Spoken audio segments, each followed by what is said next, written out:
बीच में हमारे बहुत ही आदरणीय आरपी गुप्ता जी भी संस्था के साथ हमेशा उनका सहयोग रहता है, और मेरे भाई आर्टेक से मनीष यादव जी भी यहाँ उपस्थित हुए।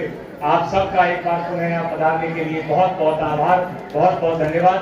सभी एक बार मेरे साथ मिलकर कहेंगे, भारत माता की, भारत माता की जय श्री राम, जय जय श्री राम। बहुत बहुत धन्यवाद। आपके बच्चों को सर्विकल कैंसर की डबल डोज आज तक किसी सुबह से बच्चों को मिलेगी जो यहाँ लिखा माइक्रोन एक ऐसा कोर्स है जो यहाँ पर नवी नस्ल के वालों के बच्चों को करता है। आप ये देखिए सब ये लोगों की हेल्थ की वजह से हो रहा है। अगर आप 3000 माता पिता कम से कम 6000 लोग का मुझे गारंटी करेंगे तो मेरा काम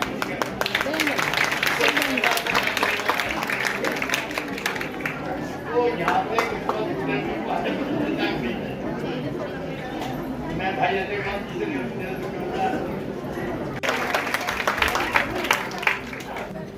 आज के मोतीलाल गुप्ता जी जिन्होंने सेवा के क्षेत्र में अपनी एक अलग पहचान इस फरीदाबाद में बनाई है और हम सब के लिए प्रेरणा के स्रोत हैं, ऐसे आदरणीय मोतीलाल गुप्ता जी। मंच पर उपस्थित मेरे छोटे भाई देवेंद्र चौधरी जी, आदरणीय प्रदीप सिंगल जी, संदीप सिंगल जी, प्रदीप राणा जी, हमारी IMT के प्रधान हैं इंडस्ट्रियल एसोसिएशन के, सभागार में उपस्थित सभी अभिभावकगण, अध्यापकगण, बच्चे, मातृशक्ति, हमारी पार्टी के यशराज जाजोरिया जी, पत्रकार और छायाकार मित्रों। चुनाव लोकतंत्र का महापर्व है। आप सब उसमें 25 मई को भाग लेने जा रहे हो। विस्तार से भाई देवेंद्र जी ने, और सबसे अच्छी बात भीम सिंह जी ने रखी कि वोट फूल सिंह जी ने रखी और बड़े सरल स्वभाव में रखी, और उन्होंने तो बता ही दिया कि भाई हाँ देने। लेकिन मैं आपसे फिर भी निश्चित रूप से आप लोगों ने मन बना रखा, और इस बार पूरे देश ने मन बना रखा है कि तीसरी बार देश के अंदर एक बार पुनः जिस प्रकार मोतीलाल जी यहाँ सेवा करते हैं, ऐसी देश के प्रधानमंत्री नरेंद्र मोदी जी देश के अंदर सेवा कर रहे हैं। लगातार उन्होंने किसी भी दिन एक दिन की भी छुट्टी बिना लिए केवल इस देश के लिए, इस देश में रहने वाले हर आम नागरिक के लिए, और बड़े संकल्प के साथ उन्होंने एक एक दिन काम किया है।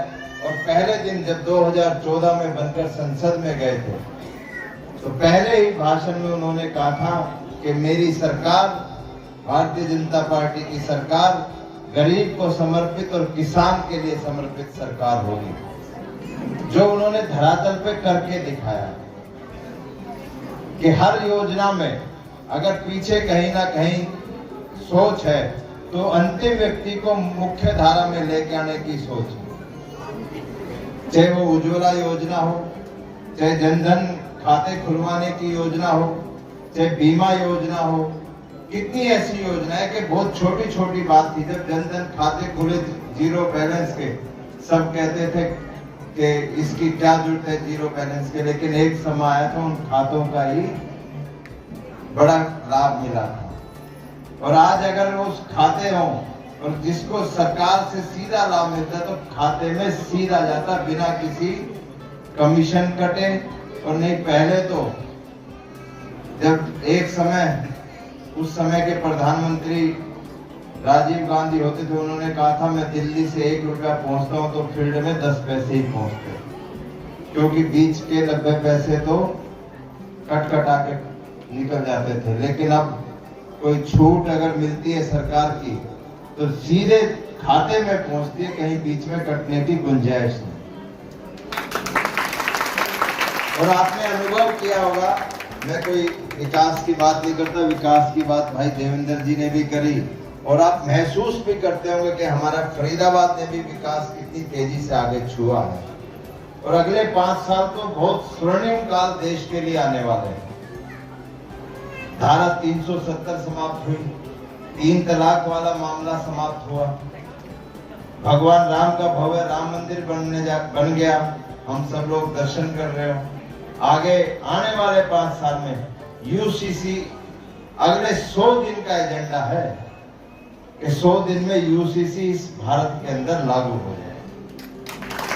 और वो लागू जब होगा जब आपकी वोट की जो एक वोट की जो ताकत है वो जब ही होगा जब आपकी एक एक वोट भारतीय जनता पार्टी और कमल के निशान पे जाएंगी, वो ऊपर जाकर प्रधानमंत्री नरेंद्र मोदी जी की सरकार बनाएंगी, तो इस देश के अंदर यूसीसी लागू होगा। और अगर नहीं कहीं गलत, वैसे ये होना नहीं है, लेकिन वो सारे गठबंधन मिले हुए हैं, अपने अस्तित्व की लड़ाई लड़ रहे हैं, जो कि हो नहीं सकता क्योंकि इस देश के लोगों ने मन बना रखा है।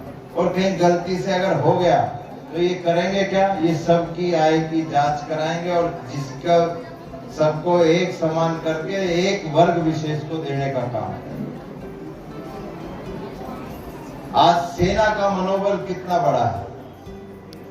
पहले जम्मू कश्मीर में पत्थरबाजी होती थी और सेना इंतजार करती थी कि दिल्ली से आदेश आएगा जब कार्रवाई करेगी। अगर आज सीमा पर पाकिस्तान की तरफ से एक गोली आती है तो हमारी तरफ से सेना की जवाब में 100 गोलियां चलाई जाती।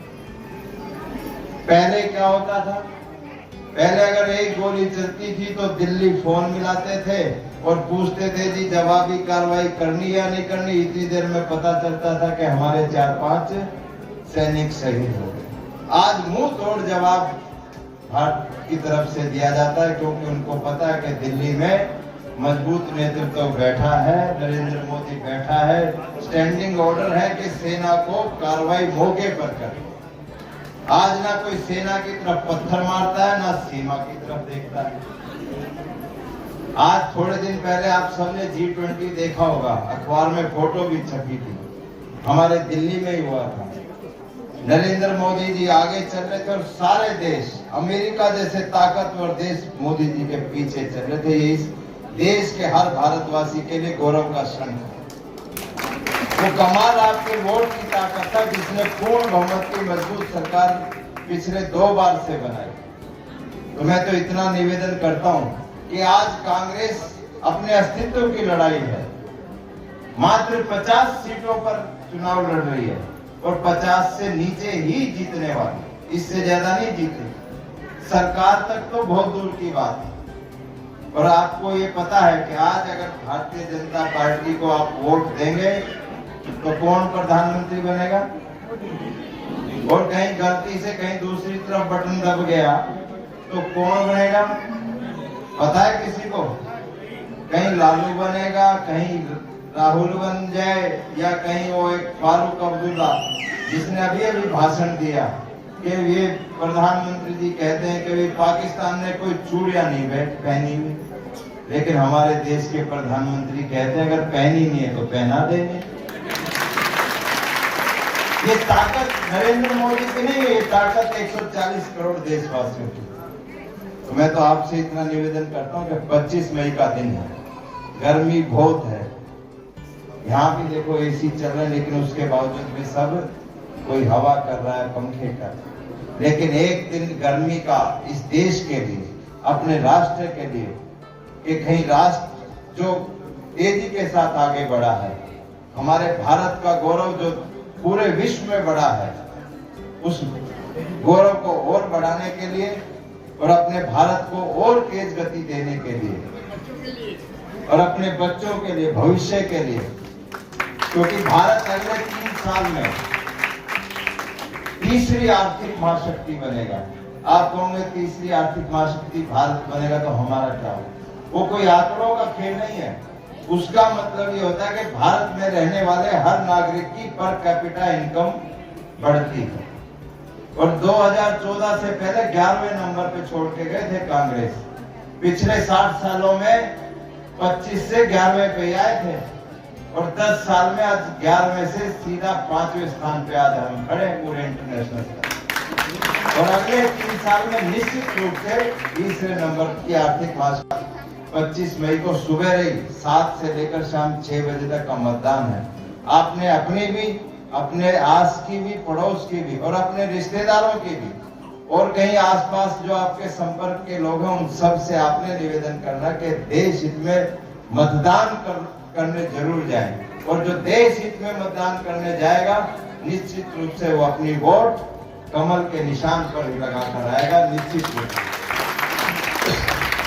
तो आपसे मेरा इतना निवेदन कि 25 मई को मतदान। अंत में मैं बहुत बहुत हार्दिक आभार प्रकट करता हूं आप सभी का और हमारे जनसंवाद कार्यक्रम में पधारकर कार्यक्रम की शोभा बढ़ाई हमारे भाई देवेंद्र चौधरी जी और भाई अजय गौड़ जी का। और आप सभी से निवेदन